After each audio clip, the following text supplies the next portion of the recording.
दाता दयाल मध्यमाम सतगुरु मानाराम जी पर्यंताम वंदे गुरु परंपरा।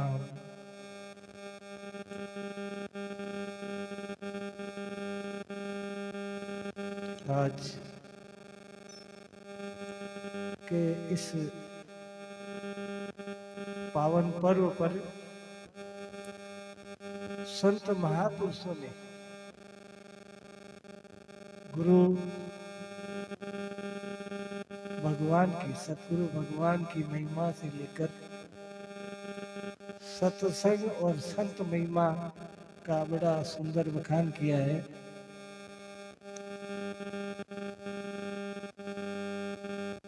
सत्य का संग, सत्य के संग करने के लिए भौतिक रूप से दो पात्र होते हैं, एक शिष्य और एक सतगुरु।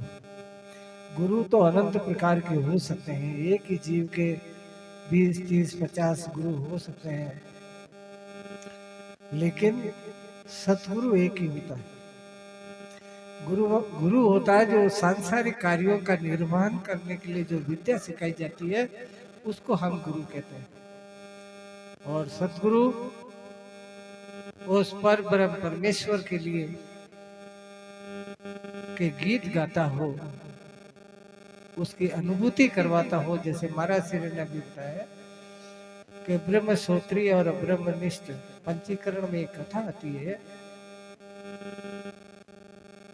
एक नदी के किनारे पर दो जने बैठे थे, एक लंगड़ा था और एक अंधा।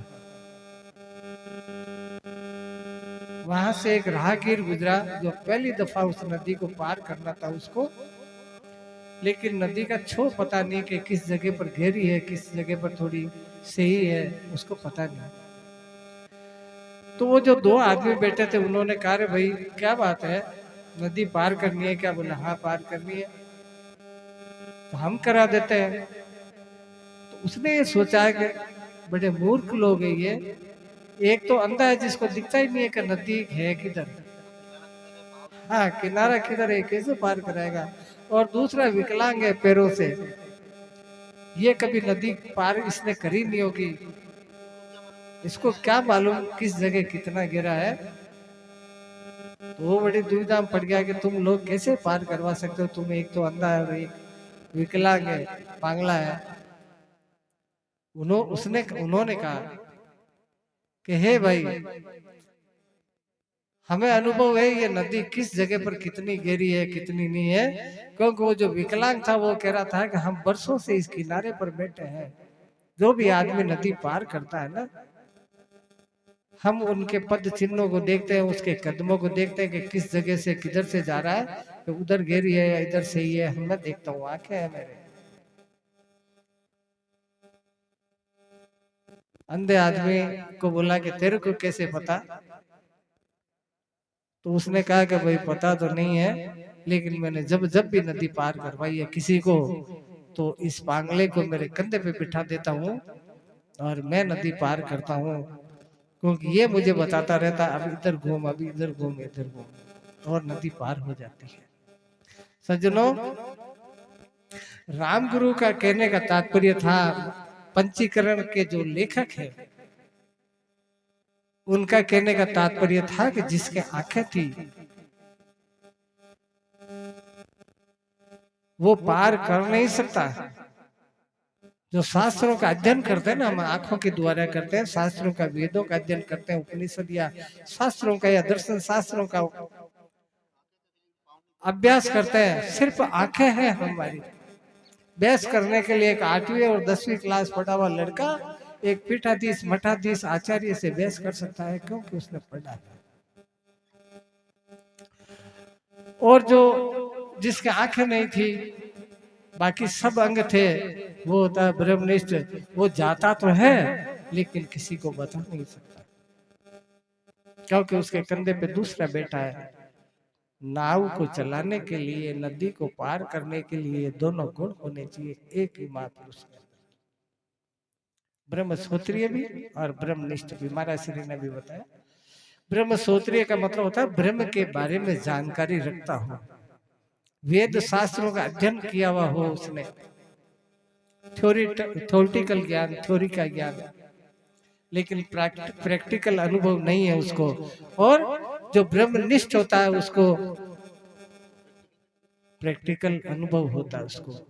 तो ये दोनों एकदम प्रैक्टिकल अनुभव भी नहीं हो सकता जब तक कि शास्त्रों का अध्ययन नहीं करो। और शास्त्रों का अध्ययन कितना ही कर लीजिए आप, अगर सदगुरु सक्षम नहीं है तो फिर दोनों ही बात व्यर्थ है। सतगुरु, मैंने बताया ना आपको कि सतगुरु में दो लक्षण होने चाहिए। अध्ययन आपने किया, कृपा उसकी होगी। अभी थोड़ी देर पहले मुझे पता नहीं किन संत ने एक बात बताई थी,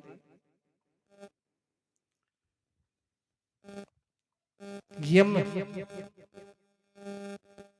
मैं कई बार बोलता हूँ, यहाँ भी किसी सत्संग में होता हूँ तो हमारे सनातन धर्म के अंदर बहुत बड़ी विसंगतियां हैं और हम उसका पीछा करते हुए चल रहे हैं। उसमें संशोधन करने की कोई नहीं सोचता है।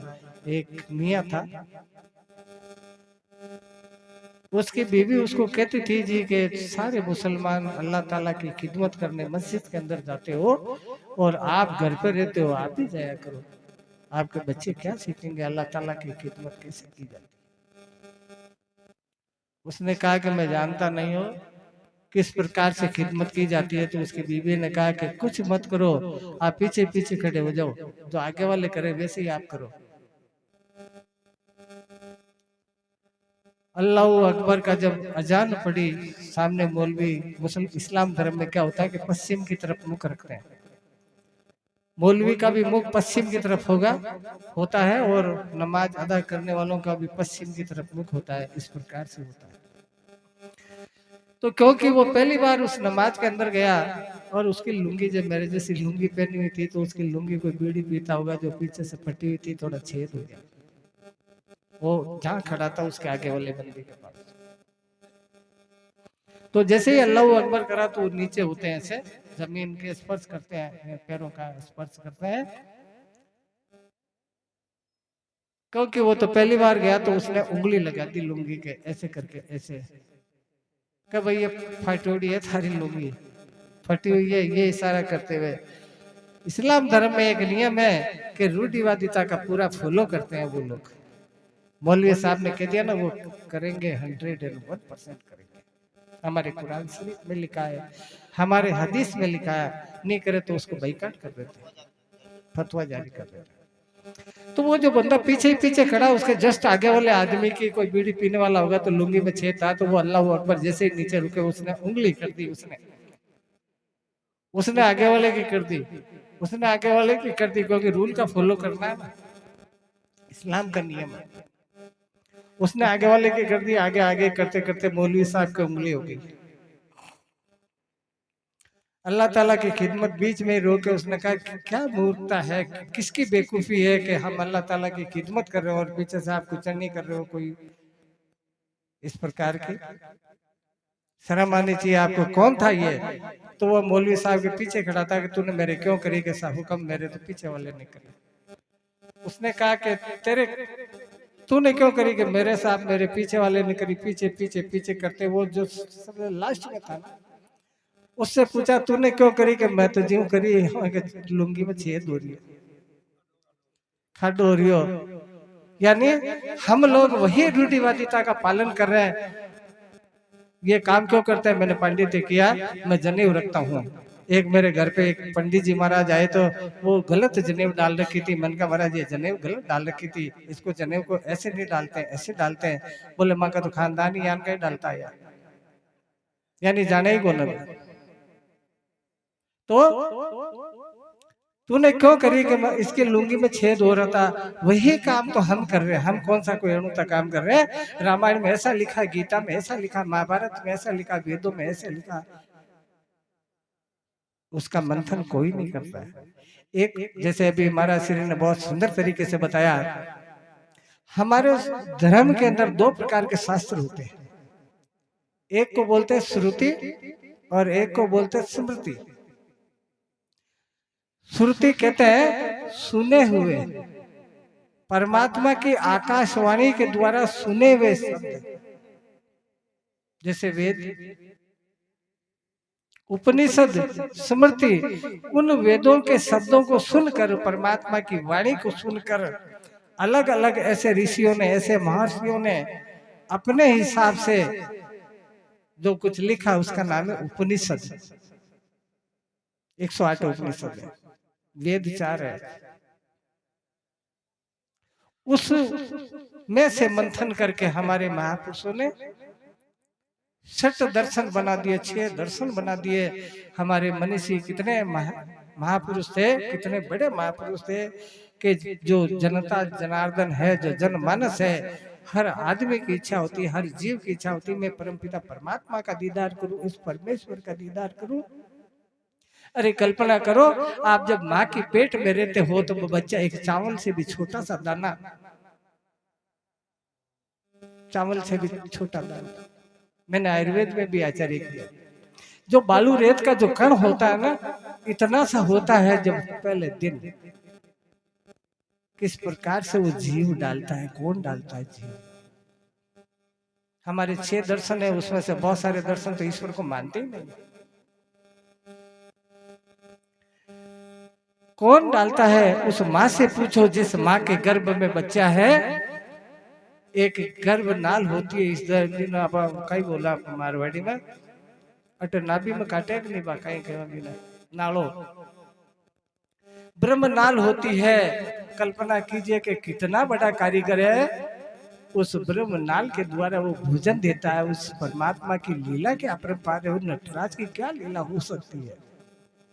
अरे वो कहीं भी माँ के पेट से कनेक्ट नहीं है। अगर माँ के पेट से कनेक्ट होता ना बालक, तो जब बालक जन्म होता ना, तो माँ का शरीर बाहर आ जाता है। वो कहीं भी कनेक्ट नहीं है, और फिर भी माँ बादाम खाएगी तो बादाम का एसेंस जाएगा उसके पेट में, और माँ दूध पिएगी तो दूध का एसेंस जाएगा उसके अंदर। कितना बड़ा कारीगर है वो। और सही 270 दिन हुए, 270 दिन हुए, और वो हमारा प्रमाण पत्र बना देता है कि तेरे को जाना है बाहर। इसीलिए माँ के गर्भ को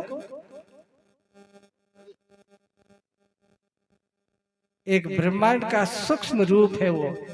आप कल्पना करो कि जब आप आयुर्वेद पढ़ के देखिए कभी, जब वो बालक होता है ना माँ के पेट में, तब वो एक ही बात कहता है, क्योंकि उसको पूरा ब्रह्मांड नजर आता है। वो एक ही बात कहता है, सोहम हंस से। सोहम का मतलब से, अहम हंस, संस्कृत का शब्द, देवभाषा का शब्द। से का मतलब है, अहम का मतलब मैं, हंस माने ईश्वर। वो ईश्वर मैं हूँ, वो ईश्वर मैं हूँ, वो ईश्वर मैं हूँ, वो ईश्वर मैं हूँ, वो ईश्वर मैं हूँ। इस प्रकार से वो रटता है। लेकिन इस रंगीन दुनिया के अंदर वो बालक आकर और उस परमपिता परमात्मा को भूल जाता है। माँ के पेट में तो उसको जानकारी देती है और उसको स्मरण करता। हम 21,600 श्वास दिन भर में लेते हैं, और 21,600 के अंदर ही वो परमपिता परमात्मा का नाम लेता है।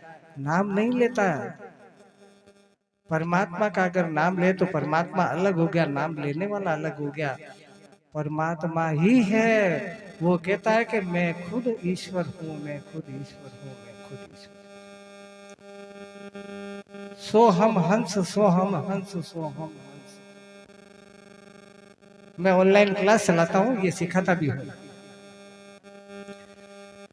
सज्जनों, ये जब बाहर आता ना, इस दुनिया के अंदर आता, हम पंचभौतिक शरीर में लिपट कर आते हैं, 5 तत्व में लिपट कर आते हैं, आकाश वायु जल अग्नि पृथ्वी। और इधर का जो चकाचौंध देखते हैं ना, तो सब भूल जाते हैं। यहाँ की रंगीनियां देखते हैं, सारा भूल जाते हैं। एक बड़बोले के अंदर लाखों कीड़े होते हैं। एक बड़बोले का छोटा सा इतना सा फल होता है, उसके अंदर लाखों कीड़े होते हैं। वो एक अगर कोई बड़बोले को फोड़ दे, यानी वही उनका परिवार है। उस इतने से बड़बोले के अंदर जो लाखों कीड़े होते हैं, वही उनका परिवार है, वही उनकी मार्केटिंग होती होगी, वही उनका जीवन चलता, सब कुछ होता और जीवन का अंत भी उसी के अंदर हो जाता। लेकिन किसी ऐसे महापुरुष की कृपा हो जाए और उसको फोड़ दे कोई, और वो जब बाहर निकलेगा ना कीड़ा, तो एक पुरुष चलने के बाद वो मर जाता है। उसका एक पुरुष चलना भी बहुत हमारे 2-4-10 साल के बराबर है। एक पुरुष माने हमारे जितना लंबा, इतना उठने के बाद वो मर जाएगा। लेकिन इतनी दूरी के अंदर वो समझ जाता है कि यार दुनिया तो हमने तो इसको ही समझ रहा था, दुनिया तो बहुत बड़ी है, इसका तो कुछ और ही नहीं है। यही बात हमारे साथ होती है। हम वेद उपनिषद दर्शन शास्त्र वगैरह तो पढ़ लेते हैं, लेकिन उसमें महाराज श्री ने किसी संत ने लिखा कि ना आसानी करना कोई चाहता नहीं, इसीलिए परमात्मा उसके नजर आता नहीं। अरे के तो वेद भरे पड़े, उपनिषद भरे पड़े, दर्शन शास्त्र भरे पड़े, लेकिन करे कौन। और आजकल अगर कोई सक्षम सतगुरु के शरण में कोई शिष्य चला भी जाए, अगर मान लीजिए, क्योंकि इस दुनिया में सज्जनों इस बात को नोट कर लेना है कि अगर परमात्मा की अनुभूति होनी है तो सतगुरु के द्वारा होनी है। आप किताबें लाख पढ़ लीजिए, नहीं हो सकती है। अगर कोई बच्चा बीए या एमए या पीएचडी किसी की डिग्री चाहिए लेनी है ना, तो उसके मास्टर के साइन होना चाहिए, नहीं तो किताबें तो घर ही यार पढ़ लियो ना। स्कूल और कॉलेज और यूनिवर्सिटी में जाबा की कटे जरूरत पड़ के।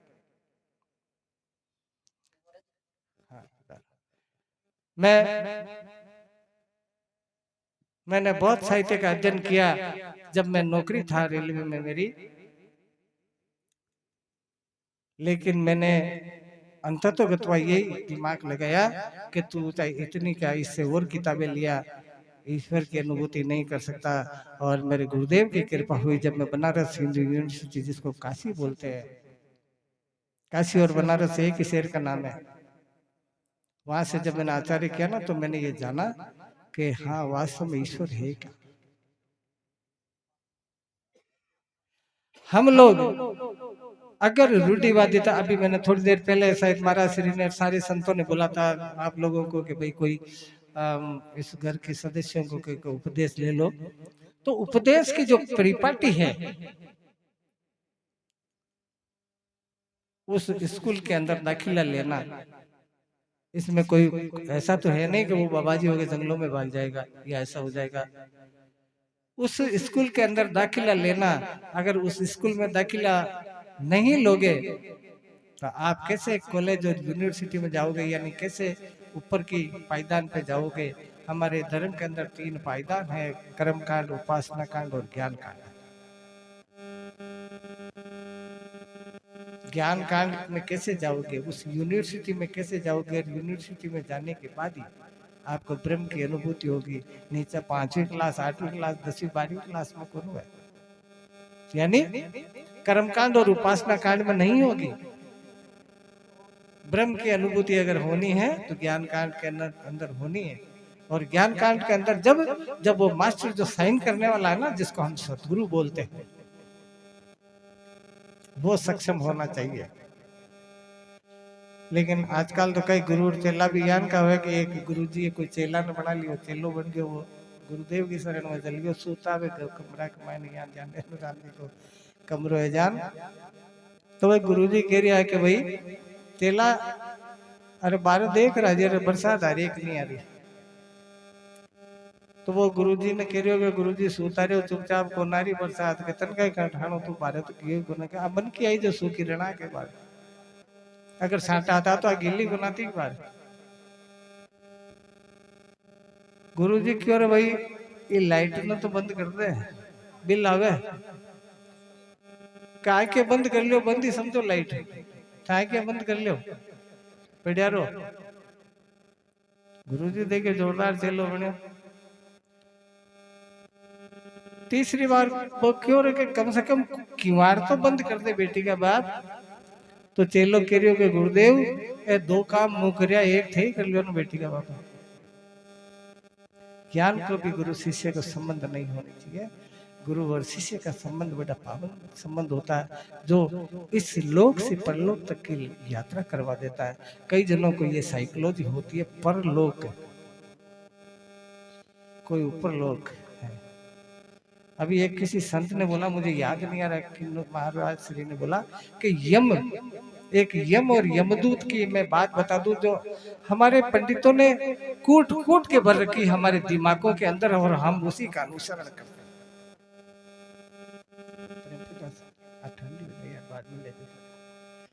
हमारे दिलो दिमाग में कूट कूट के भर रखी है, जो वो कह देते हैं ना, हम वही सत्य मान लेते हैं।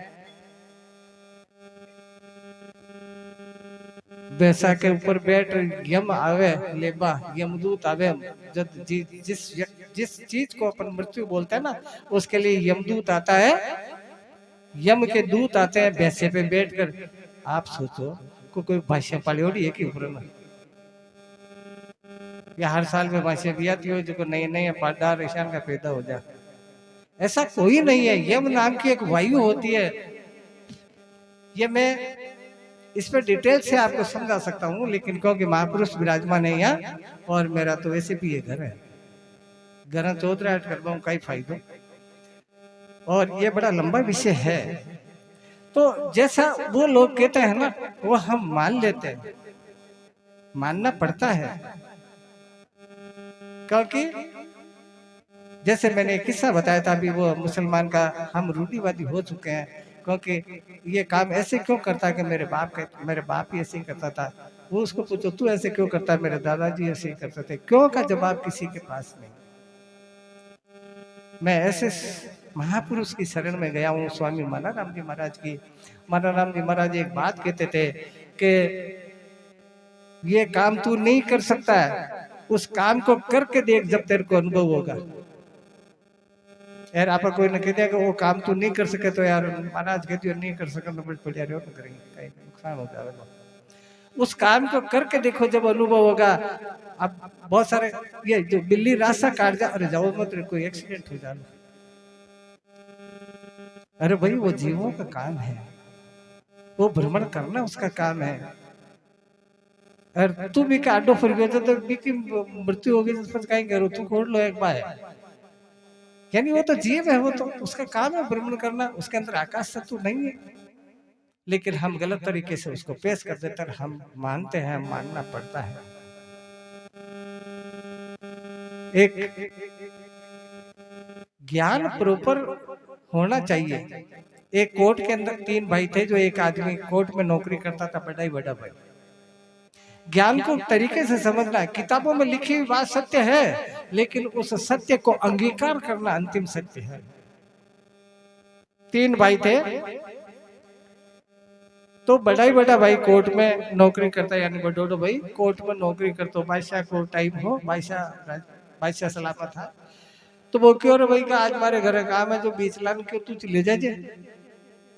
तो वो क्यों रे करनो का ही बना, तो बता गया करनो का ही करो, तो दुआ सलाम कर लीजिए, और वो बादशाह का ही बतावे जो काम कर लीजिए। अब वो कभी कोर्ट में तो गियो कोनो बादशाह की में, और वो काम बता दो सारे कर लीजिएगा, कर ले वो बेटे गियो जो बादशाह बैठो, जो वो झोंको बादशाह भी को ताज उतार मेल मिलो साइड में। अब हिंदू लोग हम चोटी रखते हैं, बादशाह जो मुसलमान चोटी नहीं रखते हैं, तो वो गंजे हो बिल्कुल सपा चटो मिले, और वो ताज महल मिले नीचे, तो वो सलाम तो कर लियो, लेकिन हंसियो बहुत ज्यादा। तो फिर द्वारपाल किया कि मूर्ख आदमी, बादशाह सलामत के सामने हंसने की तेरी हिम्मत कैसे हुई, क्यों हंसियो, तो बिना रोके तो बेटो वो तो डब्बे को पहली बहुत देखियो घोट मोट यान को, यान क्या ना हो तेरे हो, तो बिनो बड़ी मुश्किलों में रुको, जो मुर्गा का आधा हाथ देर के तो हंस क्यों रिया बता। तो वो कह रही हो कि बादशाह सलामत, मन हंसी जीव आगे कोई तारी नाड़ काट दे तो कई पकड़ उठाए थारे, तो पकड़वा कोई को ना कहीं, तो क्यों रे मूर्ख को घर भेज दो इसको। इसको यही तमीज नहीं है कि बादशाह सलामत जो पूरी सल्तनत का मालिक है, उसको कह रहा कि तेरी गर्दन काट दे, क्या पकड़ के उठाएगा, घर भेज दो। राम थोड़ा बेटे बेटे, तो घर आयो तो भाई क्यों रखे राजी खुशी होगी, नौकरी कि नहीं, अरे नौकरी परिवार रे आ गई, मन तो गरम करना दियो क्यों कही हो, कमाइशा निशान हंसी आ गई, जो कहो अरे कहते यार तू गेल से पढ़ो करियो कि तू छोड़ क्या कंधा रही ना जाओगे, जो छोड़ क्या ना भेजो कि देख भाई दुआ सलाम कर लीजिए, भाई साहब कोई काम बता जो कर लीजिए कि वो भाई, अरे ये जान उल फेल मत कर दीजिए कि कौन करूं, तो तीसरो गयो जो बेटा दुआ सलाम करी और बादशाह जाते ही भी ने शिकायत करी कि तेरा भाई बेटा मूर्ख आदमी है, आके हंस रहा मेरे को, कहता है कि तेरी कोई गर्दन काट दे तो क्या पकड़ के उठाएगा। तो वो तीसरो कह रही हो कि महाराज वो तो पागल आदमी है, कई पकड़ उठा तारे मुंडा में लकड़ी गाल उठा सका। तो वो देख रहे हो तो पूरा पार्टी फिर देखे हो। तो कहने का तात्पर्य ज्ञान किसी की बापोती नहीं, ज्ञान को अगर मंथन करेंगे ना, चिंतन करेंगे, मंथन करेंगे तो हर अक्षर के अंदर ब्रह्म है, अक्षर स्वयं ब्रह्म है। हमारे वेदों में वेदों में कहते हैं अक्षर ही ब्रह्म है। अब आज मैं बोल रही हूँ जो ब्रह्म ही तो है, ईश्वरी तो बोल रहा है, आप सुन रहे हो तो ईश्वरी तो सुन रहा। पात्र हमारे अलग है, लाइटर देख रही अटले जल रही अटले जल रही है, को करंट तो एक ही है ना, एक में कोई सोना को करंट का जोड़ो और एक में लोहा को करंट तो एक ही है ना, क्यों सा करंट में तो कोई फर्क नहीं है ना। तो उस ब्रह्म में फर्क नहीं है, इन पात्रों में फर्क है। कोई स्त्री के रूप में, कोई पुरुष के रूप में, कोई बालक के रूप में, कोई बालिका के रूप में, कोई चौपाइयों के रूप में, कोई उड़ने वालों के रूप में, कोई जमीन में दफन है उनके रूप में, कोई सूक्ष्म है उनके रूप में, परमात्मा सर्वत्र है। इसीलिए तो हमारे वेदों में कहते हैं कि एको ब्रह्म द्वितीयो नास्ति, ईश्वर एक है, दूसरा हो नहीं सकता। मैं 5 मिनट और इसको थोड़ा सा खोल के बता देता हूँ 5 मिनट में कि ईश्वर को मैं पहली बात तो ये आप गांठ बांध लो आज से इस सत्संग से, क्योंकि ये महापुरुष की तपोस्थली और जन्मस्थली के ऊपर हम सत्संग कर रहे हैं। इस बात को आप गांठ बांध लेना था, गांठ बांध लेना कि आज के बाद आज तक आपने जो किया है, गई सो गई अब राख रही को, किसी को मानना मत सजनो। हमारे वेदों में स्वर्ण अक्षरों में लिखा है कि मानी हुई चीज कभी सत्य नहीं हो सकती।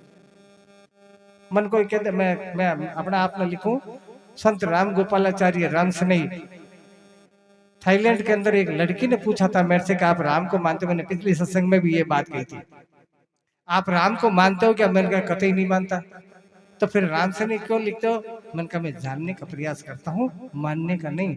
मानी हुई हर चीज गलत हो सकती है, जानी हुई चीज कभी गलत नहीं हो सकती। हम कहते हैं ना आंखें देखे कभी झूठी को हुआ। तो जानने का प्रयास करना चाहिए, और जानना सतगुरु के बिना संभव नहीं है। उस लेक्चरर या प्रोफेसर या एसोसिएट प्रोफेसर के बिना संभव नहीं है।